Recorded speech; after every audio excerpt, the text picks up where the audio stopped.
Cancer Healer Center, a new beginning. ससूनच्या रिपोर्टमध्ये Mangeshkar रुग्णालय आणि doctor घैसासांना clean chit. अहवालामध्ये मंगेशकर रुग्णालय आणि घैसास यांच्यावर ठपका नाही। वैद्यकीय समितीचा 3 पानांचा अहवाल पुणे पोलिसांना सादर।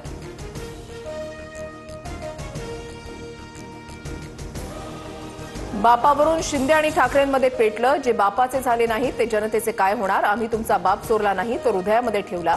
एकनाथ शिंदेंचा ठाकरेंवर हल्लाबोल। शिवसेनेची काँग्रेस होऊ देणार नाही। बाळासाहेब ठाकरेंचा व्हिडिओ दाखवत उपमुख्यमंत्री शिंदेंचा उद्धव ठाकरेंवर निशाणा।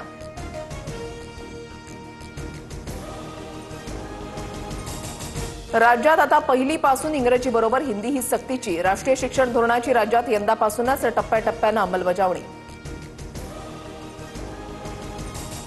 हिंदी भाषा सक्तीच्या निर्णयावर राज ठाकरे संतापले। मनसे हिंदी भाषेची सक्ती खपवून घेणार नाही। आम्ही हिंदू आहोत पण हिंदी नाही। आता संघर्ष अटळ। राज ठाकरेंचं ट्विट।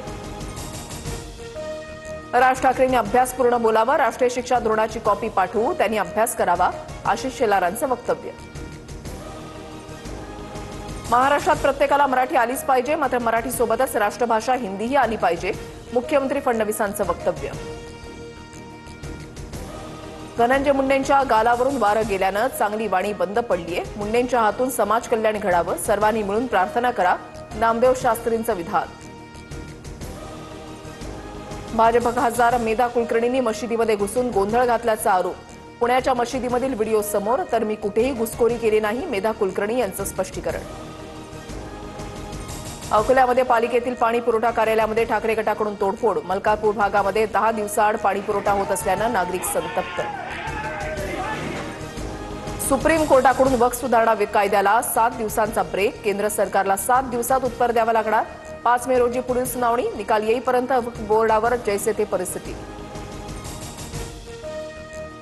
छत्रपती संभाजीनगरमध्ये पाणी टंचाई। महापालिकेकडून टँकरनं पाणी पुरवठा सुरू। पाणी टंचाईच्या प्रश्नावर उद्यापासून ठाकरे गटाचं आंदोलन। पुढील 24 तासामध्ये विदर्भात अवकाळी पावसाची शक्यता। वादळी वाऱ्यासह हलक्या स्वरूपाच्या हवामान खात्याचा अंदाज। ताशी 30 ते 40 किलोमीटर वेगाने वारे वाहण्याची शक्यता।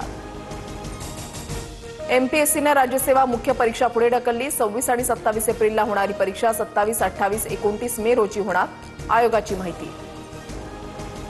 महेश मांजरेकर यांना व्ही शांताराम जीवन गौरव पुरस्कार, तर मुक्ता बर्वे यांना व्ही शांताराम विशेष योगदान पुरस्कार जाहीर। मंत्री आशिष शेलारांकडून पुरस्कारांची घोषणा।